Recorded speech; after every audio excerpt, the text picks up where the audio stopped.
गोष्ट अशी आहे, आधी तुमच्या जागा वाटप नीट करा. माझ्या माहितीनुसार महाराष्ट्र हा भारतीय जनता पक्ष आणि त्यांचे दोन जे डंपर आहेत ना कचऱ्याचे, त्यांच्या हातून निसटतो आहे पूर्णपणे.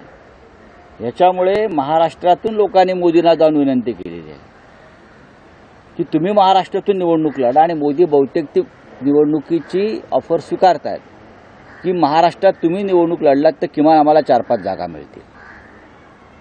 आणि मोदींच्या डोक्यात असं आहे की गडकरींचं तिकीट कापून नागपुरातून लढावं किंवा पुण्यातून लढावं. ते यासाठी की उद्धव ठाकरे, शरद पवार आणि काँग्रेस हे एकत्र येऊन 40च्या वर जागा जिंकत आहेत. ते जर रोखायचं असेल तर मोदींना महाराष्ट्रात निवडणूक लढावी, नागपुरातून लढावी किंवा पुण्यातून लढावी. म्हणजे हे त्यांची भीती आहे, फ्रस्ट्रेशन, हे वैफल्य. तर परत सांगतो, अभंग नीट वाचा तुकोबांचे, आणि त्यातलं जे सुंदर असं एक अभंगातलं एक ओवी आहे, ऐशा नरा मोजूनी माराव्या पैजारा.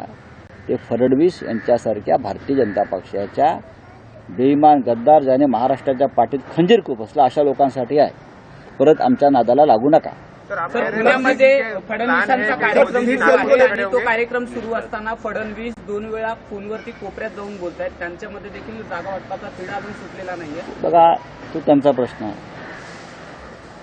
त्यांचा प्रश्न. ते कोपऱ्यातच जाऊन बोलतात ना. कोपऱ्यात कोण बोलतात? मर्द कोपऱ्यात जाऊन बोलत नाही, मर्द समोर खुलेआम बोलतात. लोकशाही मराठी ऐका, पहा, जागरूक रहा.